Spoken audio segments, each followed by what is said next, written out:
What if the greatest victories aren't just triumphs, but omens? What if the roar of a crowd is merely a prelude to a deeper, more chilling silence, a tear in the fabric of what we thought was real? The gathering storm of the impossible. Look closely at the legend, for its edges are sharp with forgotten fear. It was never just a game, it was an insurgency. A season that began with the gleaming promise of a young king, Carson Wentz, leading his Philadelphia Eagles, quickly devolved into what felt like a cruel, twisted joke by the fates. The city, scarred by decades of near misses and brutal disappointments, dared to hope. They watched Wentz carve up defenses, a seemingly unstoppable force, their MVP in waiting, and the collective heartbeat of an entire region finally believed. But the universe, it seems, delights in pulling the rug out from under those who dare to dream too boldly. Then came the moment. December 10th, 2017. Against the Los Angeles Rams, Wentz went down. A torn ACL, a season-ending, soul-crushing blow that ripped through the city like a winter gale, leaving behind only the chilling echoes of what if. The whispers started immediately. Asterisk, it's over. Another Philadelphia curse. They always find a way to fall apart. Asterisk, every sports analyst, every pundit, every casual fan wrote them off. The Eagles were a paper tiger, their fangs suddenly dulled, their claws blunted. They had built an empire on a single, indispensable talent, and now that talent was shattered. Despair was a bitter pill, familiar and devastating. But this is where the story twists, where the fabric of expectation begins to fray.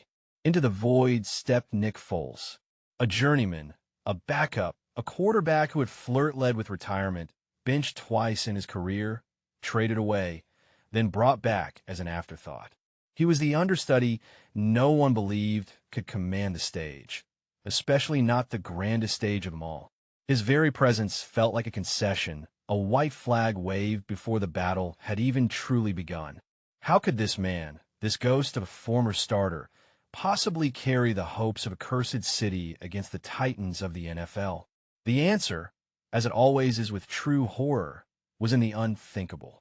He carried them not with grace, but with raw, unvarnished audacity. He didn't just play, he manifested a different kind of reality. The unmasking of Goliath. The playoffs began, and the Eagles were the ultimate underdog, despite being the NFC's #1 seed. It was a paradox that baffled the established order. They were favorites in the standings, but dismissed by every expert. Their first test, the Atlanta Falcons. The tension was suffocating. Every throw Foles made was scrutinized. Every decision weighed against the ghost of Wentz. The game was a brutal grind, a defensive slugfest where points were earned in blood and sweat. A goal line stand from the Eagles' defense to seal the victory. It wasn't pretty, it wasn't dominant, but it was resilient. It was a team refusing to die. Then came the true unraveling of conventional wisdom. The NFC Championship game against the Minnesota Vikings. This was the Minneapolis Miracle team, a squad riding a wave of destiny, boasting the league's top defense and a red-hot offense. They were supposed to roll into Philadelphia and silence the rowdy crowd, to punch their ticket to a home Super Bowl. Instead, what transpired was a dismantling so absolute, so unexpected, it felt less like a football game and more like an exorcism. The Eagles didn't just win. They decimated the Vikings, a staggering 38-7 victory that left onlookers bewildered. Did you know that no team in modern NFL history, leading by 31 points in a conference championship, has ever scored every single touchdown on plays originating outside the red zone, reflecting an aggressive, long-shot offensive philosophy that defied traditional playoff strategy? This wasn't just an upset, it was a statement. It was the moment the Eagles stopped being underdogs and started being something far more terrifying, an unknown variable, a glitch in the carefully constructed matrix of NFL hierarchy. They were a team that shouldn't be there, playing a game no one thought they could play, with a quarterback no one believed in. And that, in itself, was a chilling thought. The traditional powers, the dynasties, they thrived on predictability. The Eagles were pure chaos. They wore dog masks, mocking their underdog status. But in truth, they were revealing something far more primal. They weren't underdogs. They were wolves in sheep's clothing, hungry and unafraid. The beast awakens, facing the dynasty. And so the stage was set. Super Bowl LII. The challenger, the Philadelphia Eagles, a team cobbled together by resilience and belief, led by a backup quarterback. The undisputed champion, the New England Patriots, the greatest dynasty in modern sports, piloted by Tom Brady, the GOAT, and masterminded by Bill Belichick, the hooded emperor. They were an entity of cold, clinical precision, a machine built to win. They had been here before, countless times, seemingly destined for perpetual victory. Their aura of invincibility was not just earned. It was ingrained in the very fabric of the league. To challenge them was to challenge fate itself. The psychological warfare began immediately. Every analyst, every talking head predicted a Patriots victory. They dissected Foles, highlighted his flaws, praised Brady's effortless mastery. The Eagles were facing not just a team, but a legend, a myth, an almost supernatural force. The weight of history, the crushing expectations of a city that hadn't seen a Super Bowl title in their lifetime. It was all designed to break them before the first snap. But something different was brewing in Philadelphia. It wasn't just confidence, it was audacity. A defiant roar against the gods of football. Doug Peterson, their head coach, fostered a culture of fearlessness, not recklessness, but a calculated courage. They weren't going to play safe. They weren't going to play to avoid mistakes. They were going to play to win, no matter the cost, no matter the risk. This was not a team that bowed to inevitability. This was a team that sought to rewrite it. They studied the Patriots not as an insurmountable foe, but as a complex puzzle, one they believed they had the courage and the cunning to solve. They had a secret weapon, not just in their playbook, but in their very soul, a collective belief that the rules, the narratives, the established order could be shattered. The fury of the unbelievable. Super Bowl LII, first half. The opening whistle. The roar of the stadium. A clash of titans, and from the very first snap, the Eagles did not blink. They marched down the field, scoring on their opening drive, a bold statement against the dynasty. This wasn't a team playing scared. This was a team announcing its arrival. The game became an instant classic, a high-octane offensive shootout that defied all expectations. Brady, as always, was surgical, dissecting the Eagles' defense with effortless precision. But Foles, the backup, the doubted, was answering every single blow, matching the GOAT stride for stride, throw for throw. It was unbelievable, almost heretical. Missed field goals, missed extra points, critical turnovers that weren't. The tension was a palpable entity in the stadium, in every living room across the nation.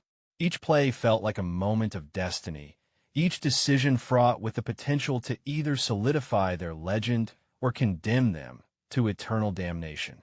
The Patriots scored, the Eagles answered. Brady carved, Foles countered. The narrative of inevitable defeat began to crumble, replaced by a growing sense of awe, and for those who clung to the established order, a chilling unease. What was happening? Then, with just seconds left in the first half, came the moment that would define not just the game, but an entire era. Fourth down, on the goal line. Conventional wisdom screamed, kick the field goal, take the points. But the Eagles, guided by the audacious spirit of Peterson and the fearless heart of Foles, refused. They called a timeout. They walked to the sideline, and a whispered plan was unleashed. The play, Philly special. Nick Foles, the quarterback, split out wide as a receiver. Running back Corey Clement took the direct snap. He pitched it to tight end Trey Burton, who threw it back to a wide-open Foles in the end zone. Touchdown. Unknown to many, the Philly special was almost shelved just before the game. It was a play practiced in secret, born from a late-night whiteboard session, a risky gambit that had only been run a handful of times in practice. The Patriots, famous for dissecting every opponent's tendency, had no counter for such pure, unadulterated innovation. It was a play that broke every rule, defied every logical coaching decision on the grandest stage. It wasn't just a score, It was a declaration, a middle finger to the gods of conventional football. It was the moment the Eagles solidified their identity not as champions, but as revolutionaries. They didn't just play fearlessly, they played with a divine madness. The War of Wills, Super Bowl LII, second half. The second half began, and the Patriots, as expected, came roaring back. Brady, relentless, began his patented comeback. The collective football world braced for the inevitable. This was where the dynasty asserted its dominance, with a plucky underdog finally wilted under the crushing weight of greatness. Every throw from Brady was a dagger. Every Patriots drive felt like an unstoppable march toward destiny. The lead, once seemingly secure, began to shrink, then evaporate. The feeling of dread for Eagles fans was almost unbearable. Was this it? Was the dream about to unravel in the most painful, most predictable way? But the Eagles refused to break. They bent, they strained, but they did not snap. Foles continued to answer, throwing for big gains, finding Ertz, Clement, and Alshon Jeffrey in critical moments. It was a relentless back and forth, a titanic struggle where neither side gave an inch. The game was a blur of incredible offensive plays, each team pushing the limits of what a Super Bowl could be. The defensive stands became monumental, the pressure on Brady and Foles immense. Crucially, the Eagles' defensive line, often overshadowed by the offensive fireworks, dug in. They didn't just sack Brady. They hounded him, delivering blows that, while not always leading to turnovers, chipped away at his legendary composure. Did you know that the Eagles' defensive coordinator, Jim Schwartz, had his linemen practice a specific no-fly zone drill throughout the season, focusing on a precise 2-second rush that maximized disruption without necessarily reaching the quarterback, a tactic designed for the rapid release of pocket passers like Brady? This subtle but relentless pressure was their silent weapon, a creeping anxiety they instilled in the greatest quarterback of all time. The tension was suffocating. Every play held the weight of an entire season, an entire city's dreams. The game became a war of attrition, a test of pure will. The Eagles knew they were facing not just a team, but a legend, a living myth that had crushed countless challengers. But they also knew they had already shattered the narrative. They had looked the monster in the eye and refused to flinch. They were not just playing for a trophy. They were playing for the soul of American football, a fight against the established order, against the very concept of an unbeatable dynasty. The apex of audacity, the final minutes. The Eagles, after another incredible drive, scored a touchdown with Zach Ertz, taking a crucial lead. But the clock still held a chilling truth. Tom Brady had the ball. The Patriots, trailing by 5 points, with just over 2 minutes on the clock, were in familiar territory. This was his stage. This was his moment. Every commentator, every fan, every soul watching knew what was coming. The inevitable. Brady, the conductor of comebacks, would march down the field, score the game-winning touchdown, and once again, the dynasty would prevail. The air was thick with the chilling certainty of history repeating itself. The Eagles, despite their heroic efforts, were about to become another footnote in Brady's epic. But then, the universe blinked. The Patriots were driving, pushing into Eagles territory.